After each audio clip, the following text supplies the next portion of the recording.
परिवारवाद एक बड़े कोढ़ के तौर पर बिहार में और देश में लोकतंत्र को खोखला कर रहा है। आप भाजपा को देख लीजिए, भाजपा के जो प्रदेश अध्यक्ष हैं, आज भाजपा को भी अपना नेतृत्व बनाना है तो उसी परिवार के कड़ी से बैठाकर किसी को उन्होंने बनाया है।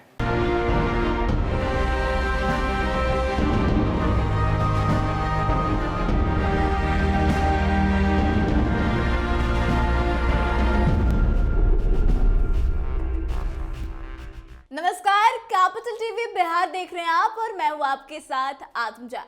जन स्वराज के सूत्रधार प्रशांत किशोर अक्सर राजनीतिक पार्टियों पर हमलावर रहते हैं। इतना ही नहीं, वह अपने विजन को लोगों तक पहुंचाने का प्रयास भी करते हैं। साथ ही लोगों को सही गलत का अंतर भी बताते हैं और उन्हें बताने की कोशिश करते हैं कि अपना नेता चुनते समय किन बातों का ध्यान रखें। एक बार फिर से प्रशांत किशोर ने परिवारवाद की बात करते हुए सभी राजनीतिक पार्टियों पर निशाना साधा है। उन्होंने साफ कहा है कि परिवारवाद केवल राजद में नहीं हो रहा, बल्कि आज के समय में कोई भी ऐसी पार्टी नहीं जो कि परिवारवाद से अछूती है। ऐसा नहीं है कि यह राजद में हो रहा है या कांग्रेस में हो रहा है, आप भाजपा को ही देख लीजिए। मौजूदा उप मुख्यमंत्री हैं सम्राट चौधरी। इनके पिताजी कांग्रेस में विधायक मंत्री थे। उसके बाद लालू जी का दौर आया तो उसमें विधायक मंत्री बने। नीतीश कुमार का दौर आया तो उसमें भी विधायक मंत्री बने। मांझी जी का दौर आया तो उसमें भी विधायक मंत्री बने। और आज भाजपा को अपना नेतृत्व बनाना है तो उसी परिवार की कड़ी से बिठाकर किसी को उन्होंने नेतृत्व चुन लिया।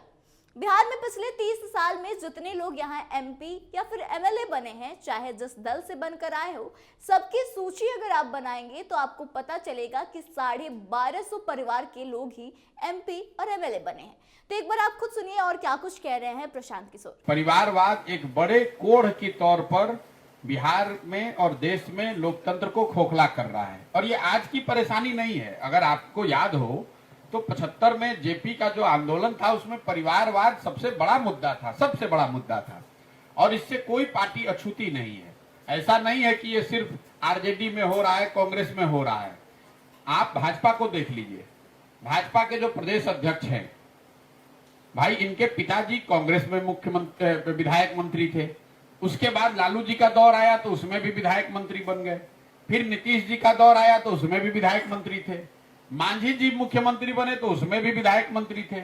आज भाजपा को भी अपना नेतृत्व बनाना है तो उसी परिवार के कड़ी से बैठाकर किसी को उन्होंने बनाया है। बिहार में मैं एक आपको आंकड़ा दे रहा हूं जो मैं गांव-गांव में बता रहा हूं। पिछले 30 साल में जितने लोग यहाँ एमपी एमएलए बने हैं, चाहे जिस दल से बने हों, सबकी सूची अगर आप बनाइएगा तो आपको पता चलेगा कि 1250 परिवार के लोग ही बिहार में एमपी एमएलए बने। ये परिवारवाद का असर है। आप पार्टियों से मत देखिए इसको। आपको हमको जनता को लगता है कि अब इनको हटाकर दूसरे को लाएं। होता ये है कि जो जिस पार्टी का जिस नेता का दौर होता है उसमें उसी परिवार के लोग फिर घुस जाते हैं, उन्हीं को जगह मिल जाती है।